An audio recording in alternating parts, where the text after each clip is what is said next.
The Individual Investor Show. You want it all, don't you? You share one thing, they all need money. Now let's see if they're brave enough to earn it.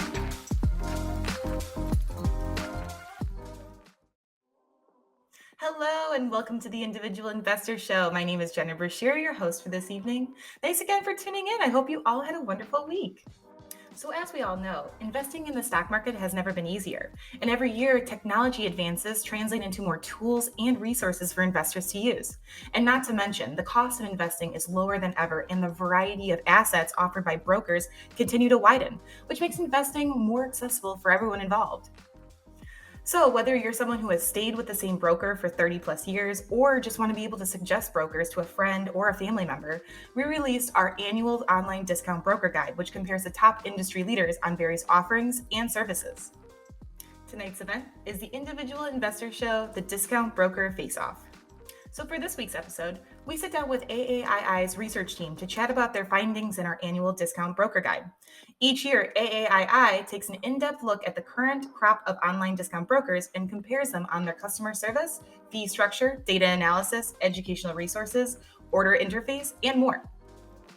And before we jump in, I do want to preface tonight's presentation by reminding our viewers that AAII is a nonprofit educational group and is not a financial advisor, and thus is not able to give personal advice. Every investor is different. That's why our goal with each broadcast and article is to educate you on how to make better financial decisions. So without further ado, sit back, relax, and enjoy our presentation. Hello, Matt. Thanks so much for having to chat with me today about the article in the March AAII Journal, Online Discount Brokers, Comparing and Contrasting the Older and the New. And in regards to your contributions to the Online Discount Broker Guide, I wanted to ask you a few questions. Yeah, thanks, Jenna. So the first question I have is, first off, I just want to get a basic understanding. What is an online discount broker and how do they compare to other types of brokers or brokerages? Yeah, so primarily the difference or the distinction for a discount broker is with a discount broker and a traditional broker. Discount brokers came about, I believe it was in the 1970s, with some deregulation from the U.S. government as far as prices for services. Basically, it opened the industry to offering competitive prices, managing your assets. So with discount brokerages, the idea was that individual investors would take more responsibility in exchange for a discount on the business side. So primarily, when we're looking at online discount brokers, we're looking at a company that's offering you the tools and platform to manage your own investment decisions and assets, compared to a traditional broker who is going to be making those decisions for you at a cost. Makes sense. So you play a more active role in your investments and have a little bit more control over that. Okay, excellent. Yeah. And so why do you think this discount broker comparison guide is so important for investors, especially individual investors, like you mentioned? Yeah, as I've worked on this article for a couple of years now, and I think my experience similar too is I think the odds that an individual investor would change their broker after reading this article is probably small. But it's important, I've found, to keep track of what's happening in the industry. It feels like the competition has increased so much in the last 5 years. And there's also been quite a large amount of consolidation to keep pace with where the business trends are going as far as technology and trading.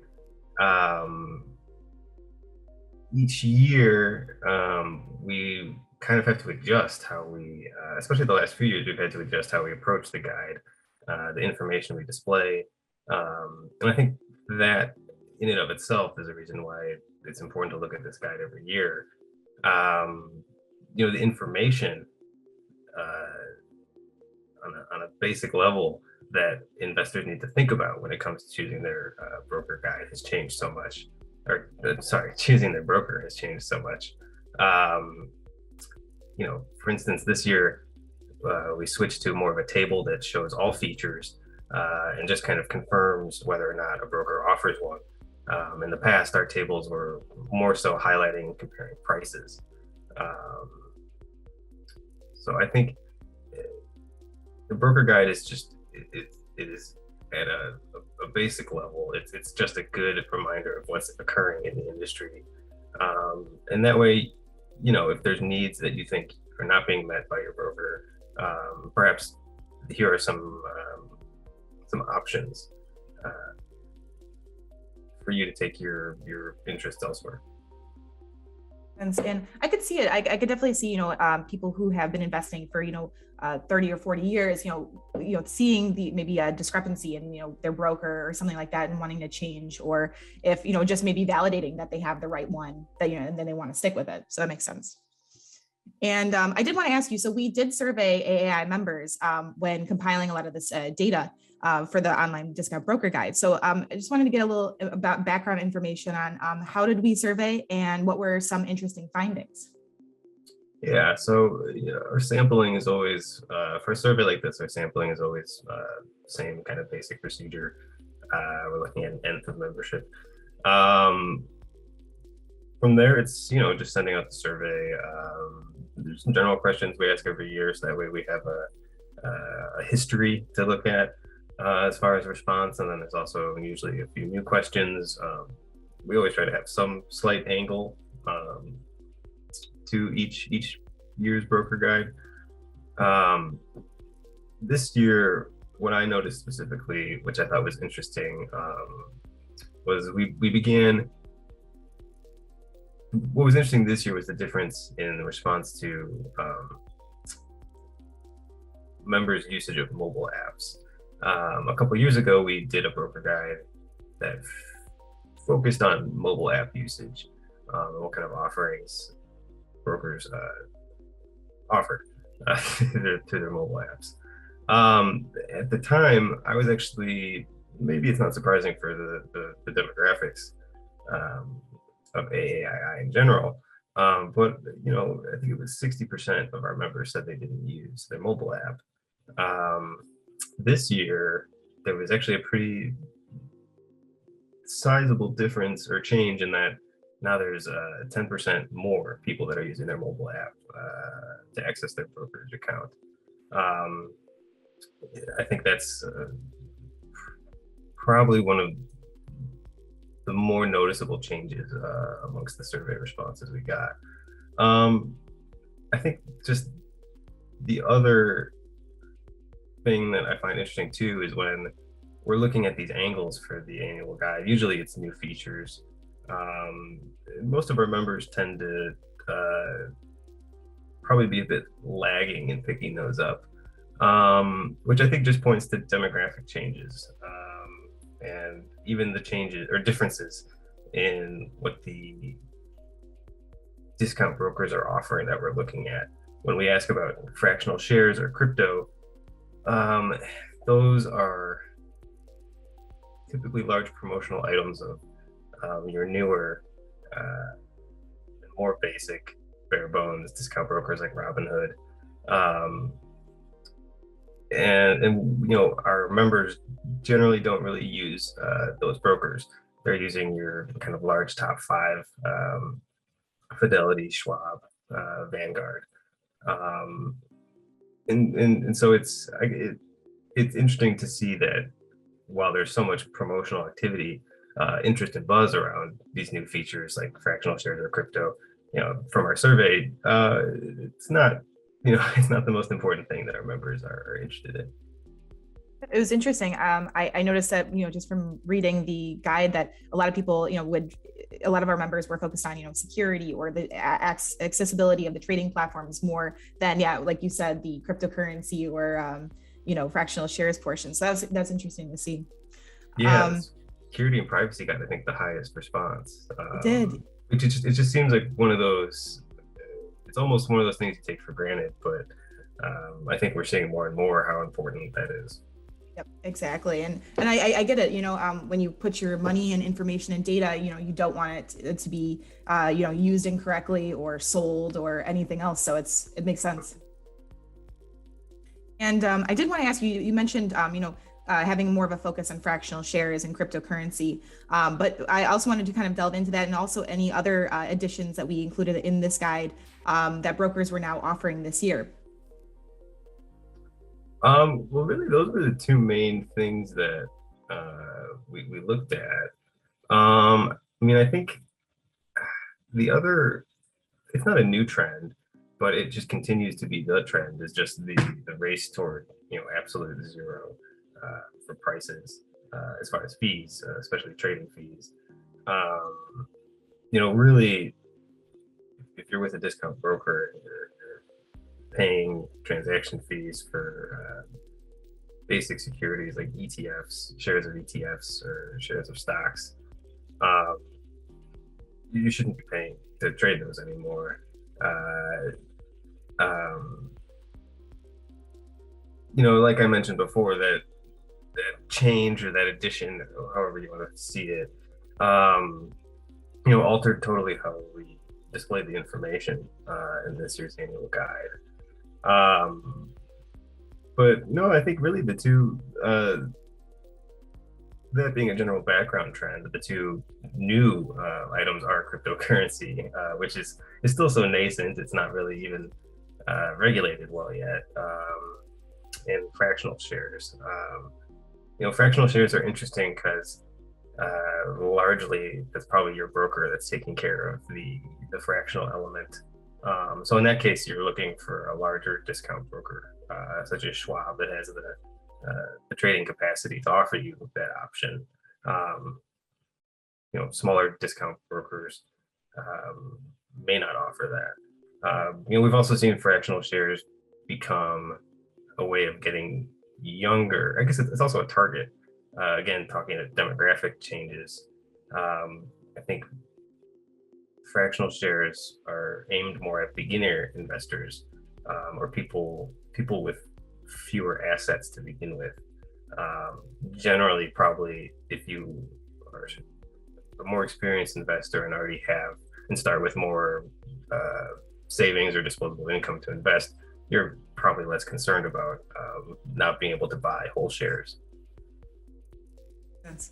And so out of the, just talking about which companies, we chose to look at, how many companies were chosen for the comparison, and why did we choose these to compare or contrast? Yeah, I believe we had about 20 or 22. How we choose them, it's basically, it comes down to what we want, what our members want to see, and then what our competitors are showing their readers as well. I know I always look every year at the same types of the same publications of annual broker guides. So I'm always getting new ideas from those. But then it's also, again, it's looking right at our members' surveys. What are the brokers that our members are using? So, the ones we want to highlight are obviously what our members are using and what they'll get the most use out of the information of. But when we're looking at other articles and what they're representing, that's probably more so where we're going to see our new trends, our new additions, which again, like I said, our members may not be, from a decision standpoint, they may not be looking to alter their portfolios in their investing tactics or strategy wholly based on these new additions. But, they still need to know about it. And it's still interesting. It is really interesting. And I wanted to ask you about your own opinion of when, when looking at the guide, what area of offerings do you think is most important when it comes to choosing the right discount online broker? So this could be for people who are just starting out, or people, even though you said that, they may not change, but maybe thinking, for other people to recommend, or maybe grandchildren or things like that. Yeah. My thoughts on this, I think, probably tend to run a bit conservative. Um, I think what stands out to me as most important, probably is at this point the discount broker size. When I think about what the size allows the broker to offer, someone like Charles Schwab um, can pretty much offer you any of the tools or platforms you probably need as a basic individual investor. They're going to have strong security and privacy. They have probably have they have a large network of customer service uh, representatives, um, and then additionally they have educational resources. I know they do webinars as well too. Um, the offerings they give you for are very high, and I think because they give you all these offerings, um, in some ways the tone or the reason they want you on the platform is slightly different. Um, and I guess being a relatively young investor and a relatively recent beginner as an investor, um, what always concerns me about some of the newer discount brokers such as Robinhood, um, is the promotional activity. How does Robinhood um, make money? They make money mostly from getting you to trade, and then as much, maybe not as much as possible, but as much as is reasonable. Um, and that's just because of the size that Robinhood is. Um, Schwab, with all its resources, with all the tools, um, I don't get the feeling that there's a feeling of investment in me as an investor, and it leaves me more so thinking that the choices and the decisions are in my hands, and not the sentiment of the market. It's not meme stocks. Uh, it's not meme stocks, which it's a cultural thing for Robinhood to be tied to that. But I think that sentiment is still pretty strong. So yeah, what stands out to me most with a broker is probably its history and scale, being in the industry, and that being a way of offering all the tools and platforms that I would need as a learner. And I tend to agree with you. I think, I was in the beginning, I think I was thinking of, what specific offerings, but you're right. The size is actually very telling of that. You don't feel like you're being maybe sold to as much. It's Yeah. the offerings that they have is already selling you on that, instead of, Robinhood having to kind of, yeah, like you said, market to you in a little bit differently. So it's different. It's whatever I guess you wanted, and people are going to have different, needs and wants, but I can definitely see the size being very attractive when making that decision. Excellent. And I did want to ask you, so do you think, like, looking at the overall broker guide as a whole, were there any standouts? I know you mentioned Charles Schwab a lot, but if there was any specific standouts, or and if so, for what reasons?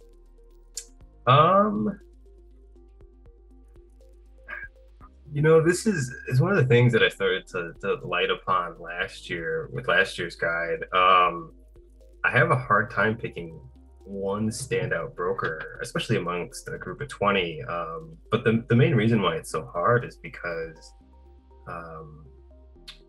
it feels like we're in such a period of time where lots of different companies involved in personal finance are taking advantage of the internet and digital tools, and the cheapness that this affords, to offer so many different types of products and services. You have companies that are more so known for personal financing of debt, who are moving into offering something closer to brokerage services, or even like a robo investor portfolio. It you have some brokers that are going to offer you more banking services, alongside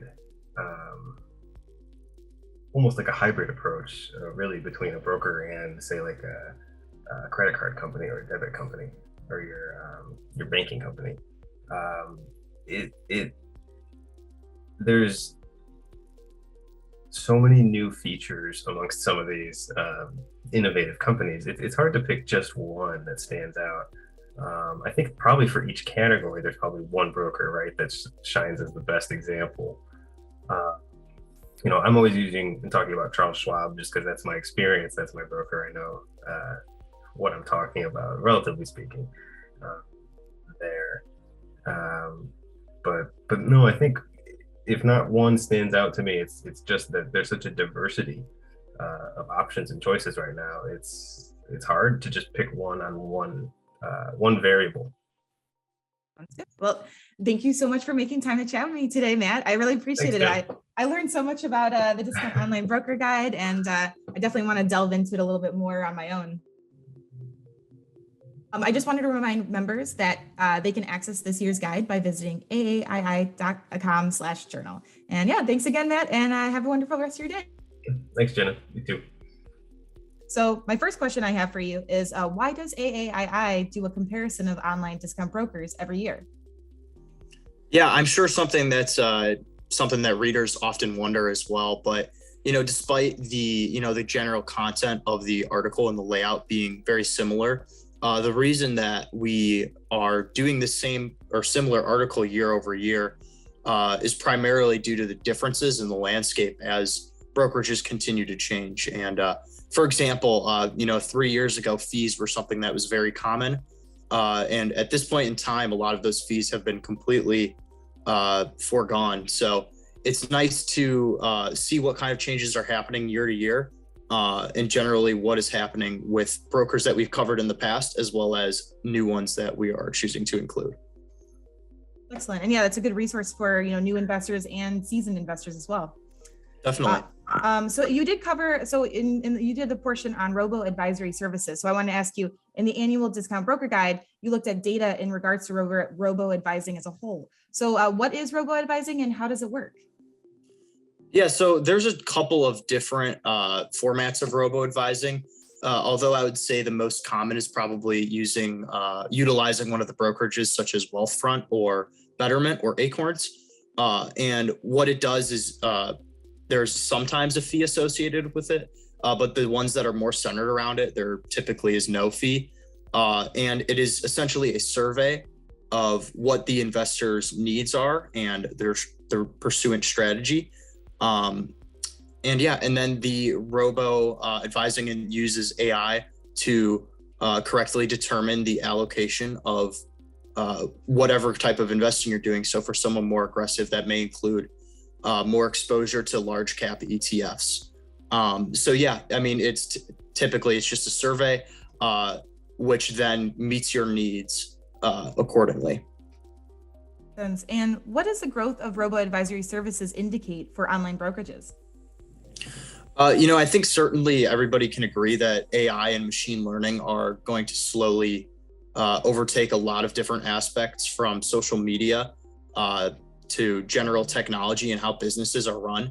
But what I think this necessarily indicates is that as this technology is improving over time, more brokerages are going to be utilizing some of these features to help investors. And, I think it's definitely important to note that you can have a robo advisory brokerage and have a separate brokerage account. And sometimes that's beneficial especially if you're setting money aside, or you want to treat it more so as not necessarily a retirement account, but an account where you're putting money into, whether sporadically or in lump sums. So you don't have to decide on either or. You can also have, multiple accounts as well. Yep. That's awesome. And, here at AAII, we talk about stock charts and stock screens quite a lot, just because, we're really data driven. So I wanted to ask you about the stock charting portion of the comparison guide. Why do you think it's important to have stock charting as an option on online discount brokerages? Yeah. I've spoken to this before with my colleagues, but I really dislike an app such as Robinhood. And the reason for that is you are given a line on a chart with a price, with not a lot of flexibility to choose how you want the chart to look, adding different indicators, drawing your own support resistance lines and the like. So it is whereas, with maybe a more advanced brokerage, you're able to have such features. And that's very important to have. And it gives a lot more depth to your investing and for executing on your strategies. Makes sense. And you touched on a lot of actually really good, key features that chartings, should have. In your opinions, what do you think is the most important charting capability to have on an online brokerage account? Sure. I think the drawing of lines is maybe something overlooked and maybe not as important for someone following a more technical based strategy.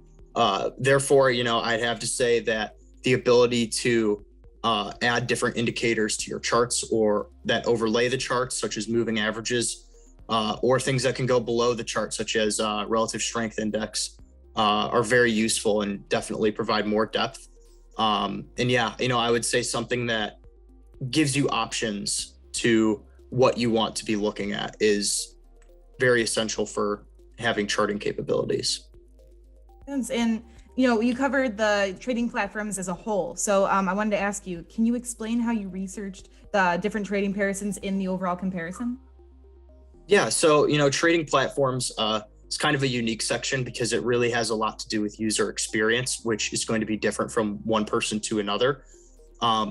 And for me, I actually researched and looked at the brokerages and their layout in addition to what you can actually do with the brokerage. But overall, you want something that is not too crowded on your screen, but you want something that is understandable and easy to use as a user and is attractive to a user.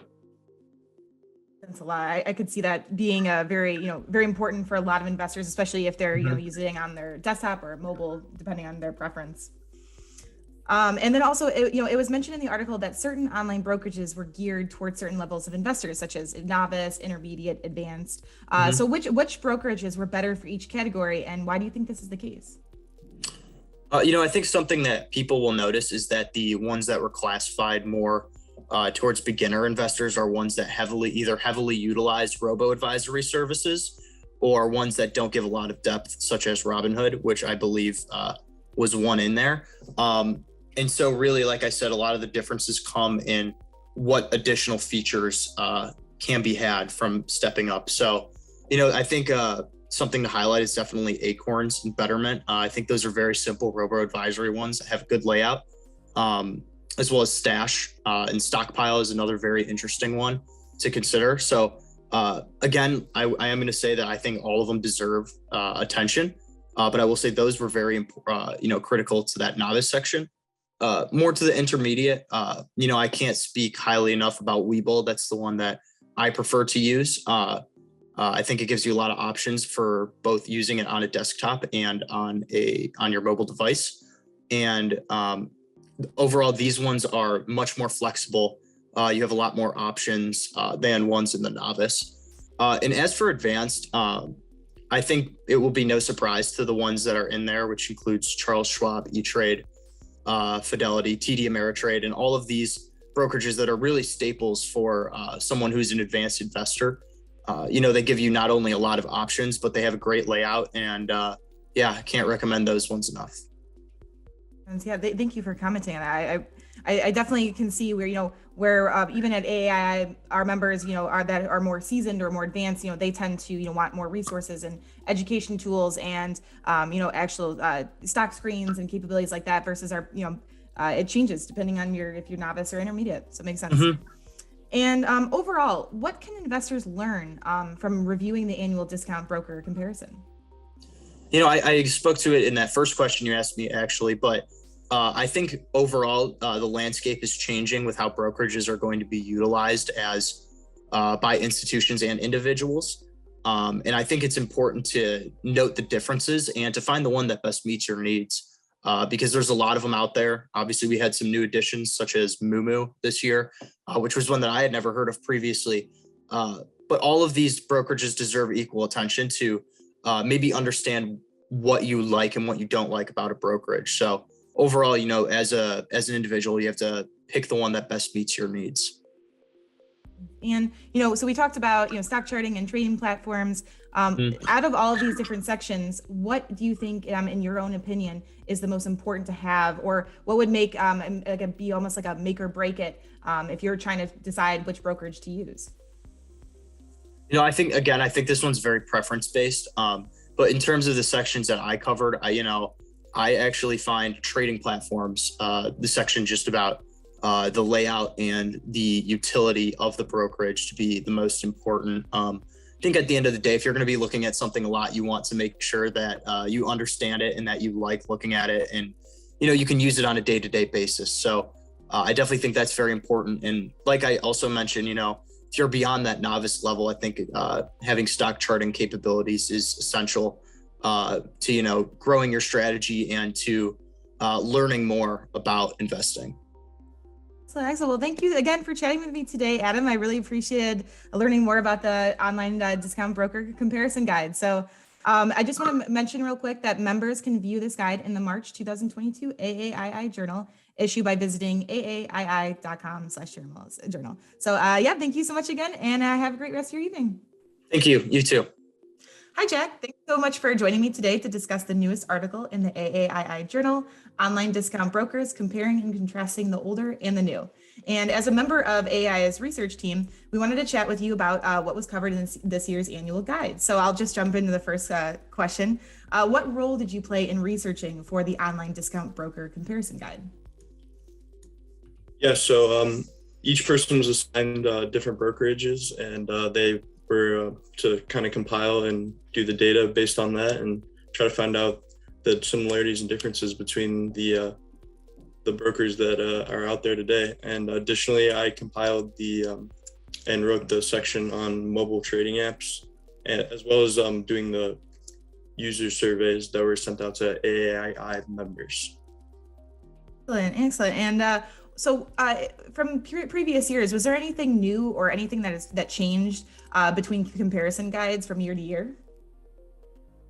I would say this year was more just kind of comparing what was already out there and letting people kind of more of a general sense of what's out there and what they should be looking for.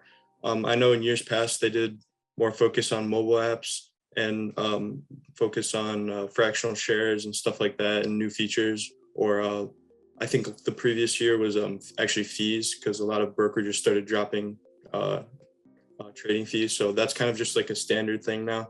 So we wanted to do more of a general article this year. Well, excellent. And so you covered the mobile trading apps, like you said, section. And so I wanted to ask you, in your own opinion, why do you think having an app in addition to a website gives certain online discount brokers more of an advantage? Yeah, I would say it's just the ease of use and ease of access. Everyone in this day and age, most people have their phones on them. And so being able to maybe not necessarily make trades all the time, you can do that on the app, but just even look at your account balances or look at your different stocks or whatever, different equities that you have and see how they're performing throughout the day. I think it's just a great advantage that we have today with the use of mobile apps. Very true. And so as far as the app-only discount brokerages that we looked at, how did they measure up, and which ones were there? Yeah, so actually all the brokerages that we covered have their own app. Like I said, it's kind of just become a mainstay in today's age, obviously. Just apps and mobile devices in general gaining so much popularity. Some stood out more than others, obviously. There's companies that put way more time and effort and research into their product. The companies like Schwab and TD Ameritrade, they have much more in-depth, and some of them, TD Ameritrade and Schwab themselves, have multiple apps. So it's just kind of what you prefer and what you're looking for. So that's kind of why we did this article and trying to compile and let people know what's out there. And as far as you covered also the digital security and customer support, both two really important things to have when looking at discount brokerages. So I did want to ask you, how did AAII members, the ones that we surveyed, how do they feel about the importance of digital security when it comes to choosing a brokerage? Yeah, so we surveyed members. They were given 15 characteristics, and they were asked to rank what is most important to least important. And of the responses, 96% said that security was the most important to them. So we thought that this was very important that we go over and cover this in the article. So I think everyone can relate to that. They want their finances secure, and they want to make sure that their money is where they know it is. So digital security makes a lot of sense for why it would be the most important. I completely agree with that. And you did mention in the article, what is, so I wanted to cover a little bit about what is SOC2 compliance and why is it so important for online brokerages to, manage and report? Yeah, so it's an auditing procedure developed by the American Institute of CPAs, the AAII. And so basically this makes sure that an external firm has to come in, and this applies to any company that works with people's personal data. They have to an external audit basically on their services and make sure that like the privacy, security, confidentiality, all that stuff is up to standards, and make sure that everyone has their personal data protected. Yeah, that's great. And so as far as when we talking about customer support, so the second part of the portion of the article, how did customer service rank as far as importance for AAII members? Yeah, so customer service was actually the second most, right after personal security and privacy, with 91% of people saying that this was the most important factor to them. So I would say obviously ranks right up there with security, because in the same reasons, people want to make sure that they have access, and when there's a problem, they want to make sure that they can get it quickly resolved. So people want to be able to reach out to the company if they feel like there's something wrong and have a swift and quick resolution, especially when there can be thousands of dollars on the line. Yeah, I can only imagine. And as far as like in the age of digital and mobile apps, how important is customer service and having in-person advisory or assistance compared to just, talking with a bot or a chat service or something like that?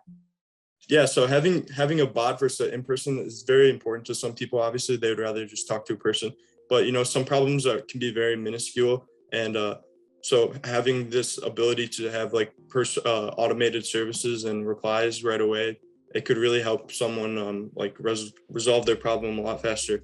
Obviously, there's issues that need to be handled with a higher up. So a lot of time, how the process works is you would go and talk to the bot first, and then if it's still not resolved, then they would push you to the customer service. But a lot of these companies have millions of people on their app, and so there's problems every day. So they can't have a full service team ready to go for every individual person. But mostly every company has like a live chat that you can call, as you can see like on the table.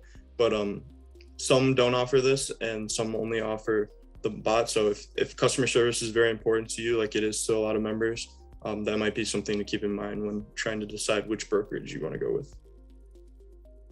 And in your own opinion, from the list regarding customer support, which company stood out, if there were any, in this category?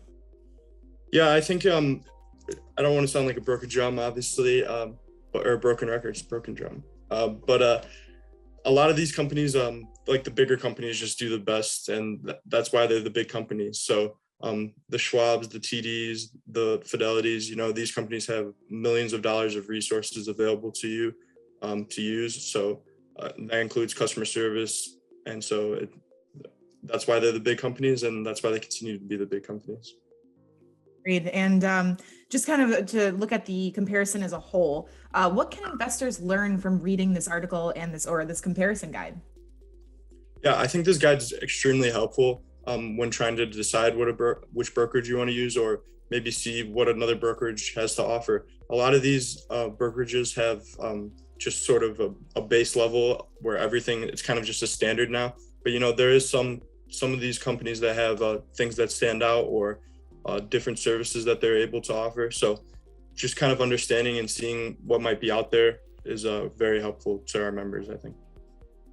I agree. And so when you were compiling the information that we were looking at for the comparison guide, did anything surprise you, or anything maybe you thought that you thought one thing and then you started really looking at the data and it just was it has changed over time?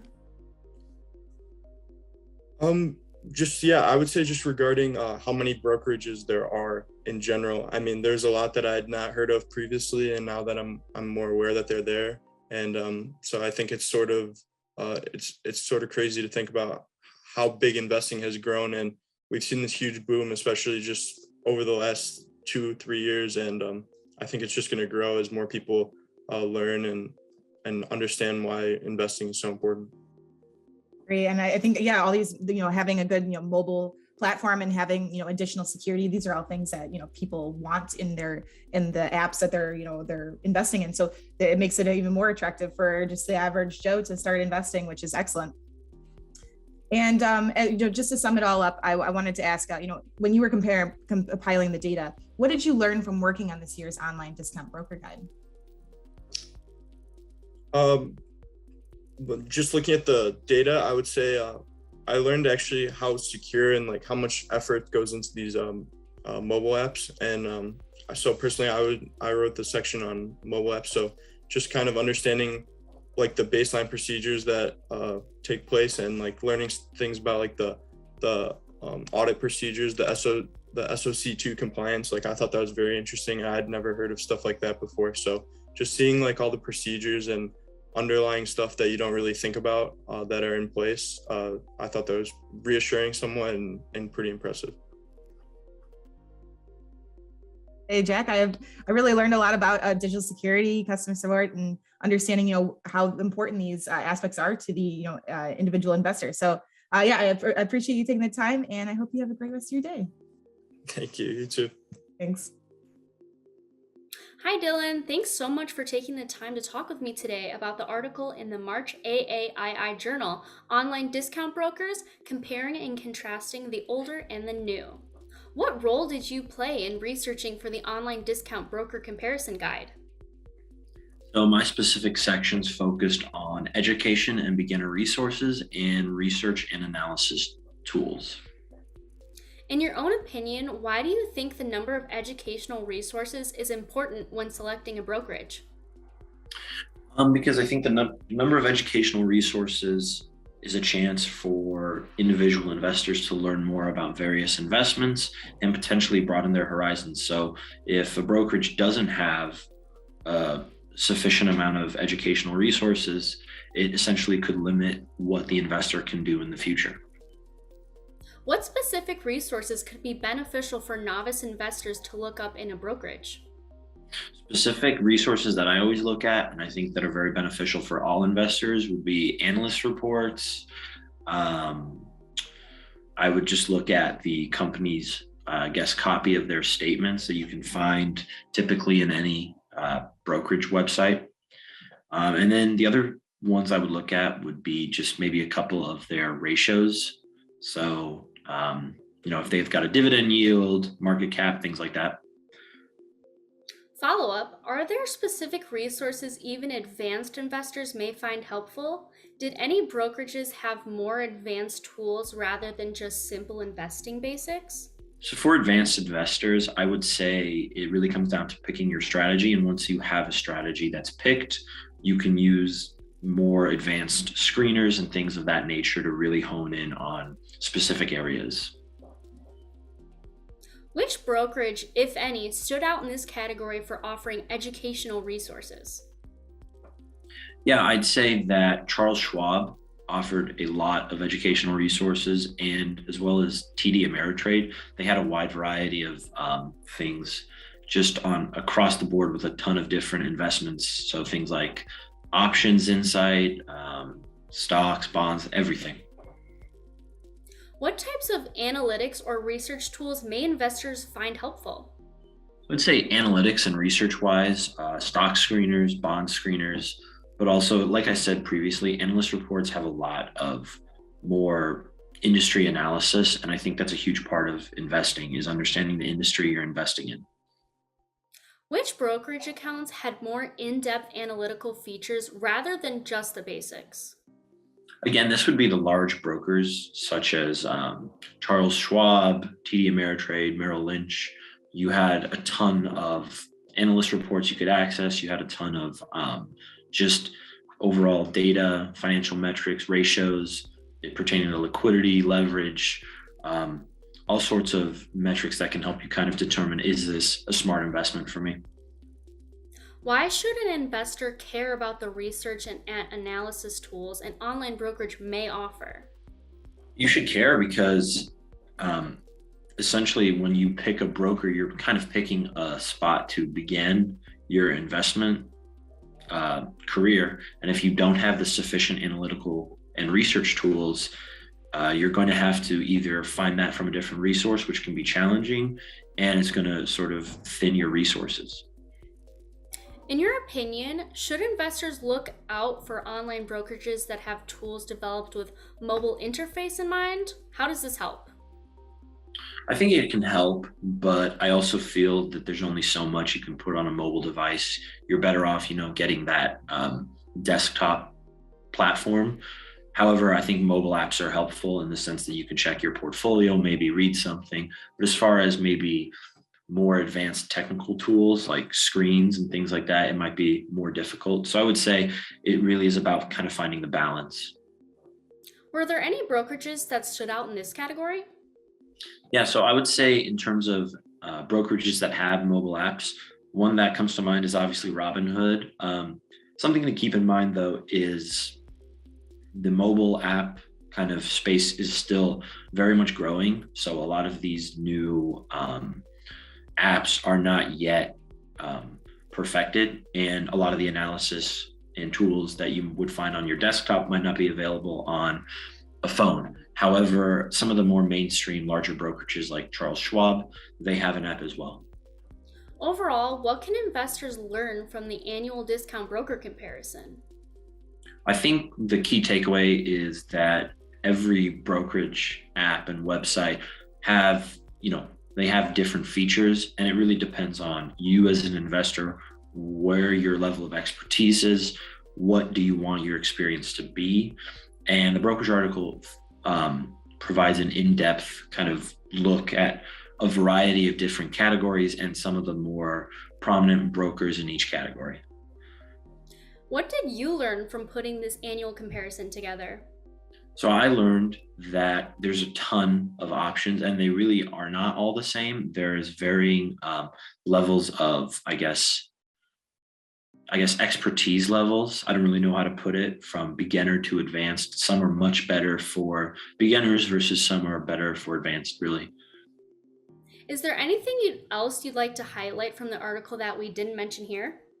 So one thing I'd like to highlight is I think this is a good read because every investor is different, and catering to the individual investor, not everyone's going to look the same. And I think this brokerage article highlights the key differences and things that every investor should look for in a broker, and really to understand your specific needs, and to get one that tailors to those needs, you have to really take your time and look at all the options. Well, thanks again for chatting with me today, Dylan. Members can view this guide in the March 2022 AAII Journal issue by visiting www.aaii.com/journal. Hi, Sean. Thanks so much for making the time to talk with me today about the article in the March AAII Journal, Online Discount Brokers, Comparing and Contrasting the Older and the New. What role did you play in researching for the Online Discount Broker Comparison Guide?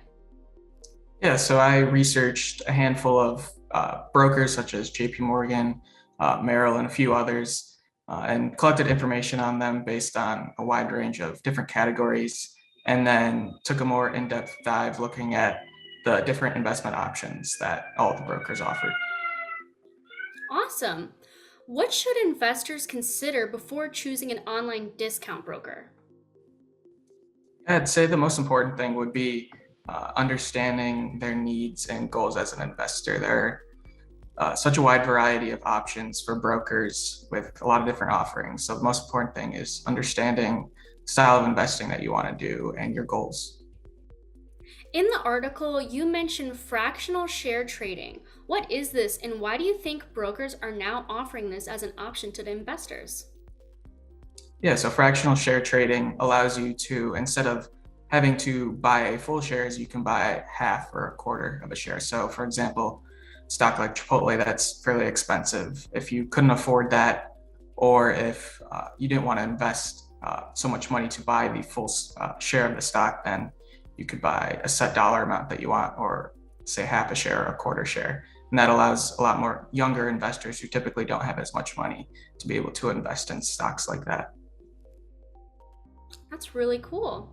Which online broker added the option to trade cryptocurrency this year? In your own opinion, what do you think this indicates?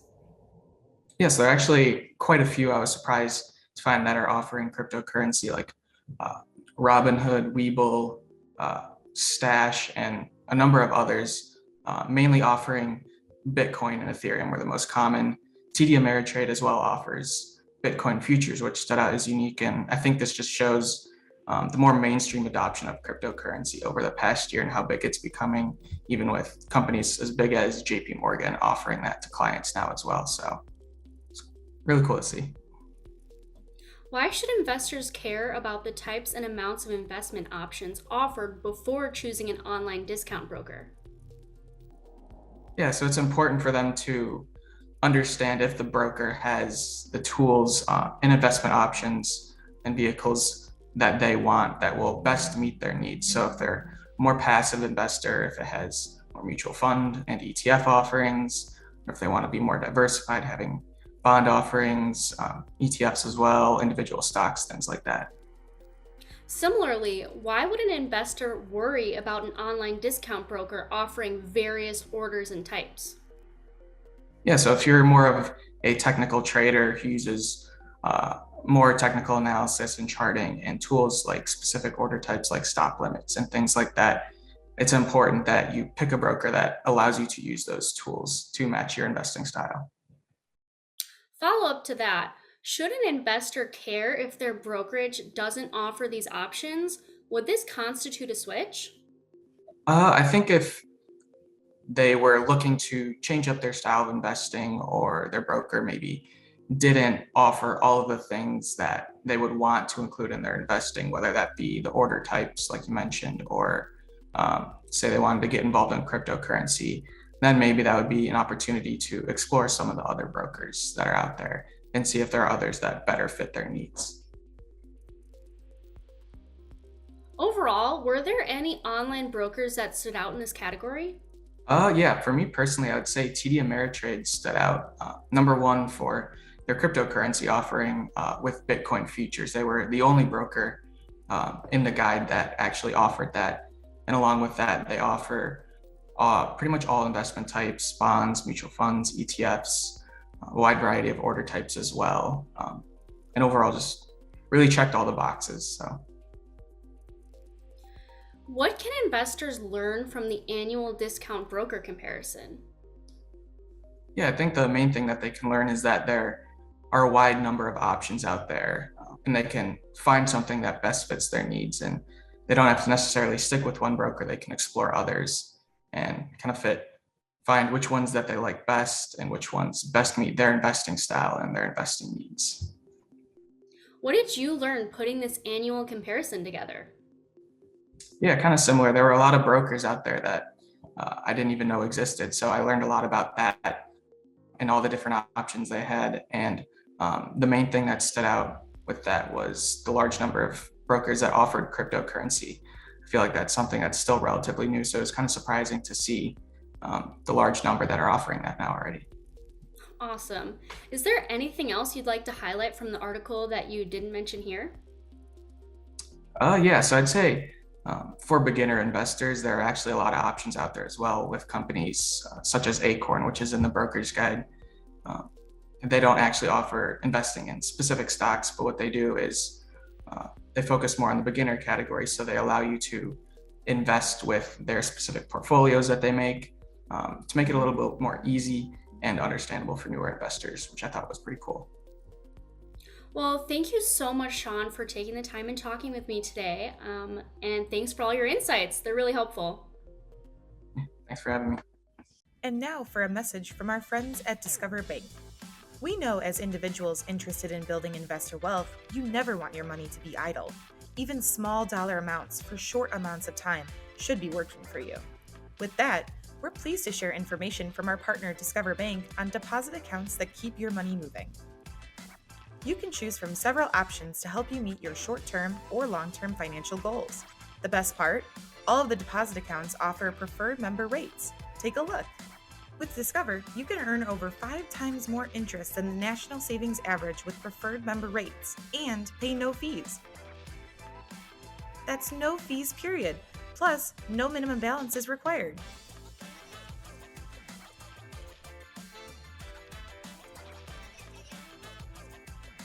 You can access your AAII member savings account with Discover Bank from your smartphone or tablet, so it's easy to keep your money moving in the right direction. Open an AAII online savings account to start saving for the future today. Visit aaii.discoverbank.com to learn more. We hope you enjoyed tonight's broadcast. I want to thank Matt, Adam, Jack, Sean, Charlie, and Dylan for delving into each section of the guide with me. It was really interesting to see what AAII members thought were most important when it comes to online discount brokers, as well as all of the new additions and trends we saw this year. As always, please remember to click the subscribe button if you'd like to be alerted of future II shows. And you can always catch a replay of tonight's event on our YouTube channel, and make sure to register for any upcoming AAII events and webinars by visiting aaii.com/webinars. And if you're an investor that's on the go and want to catch us while driving or going for your daily walk, you can now follow us on all your favorite podcast platforms such as Spotify, iTunes, and more. Also, members can view the complete guide in the March issue of the AAII Journal by visiting aaii.com/journal. And with that, we wish all of you viewing good health, good fortune, and a great evening. Happy investing!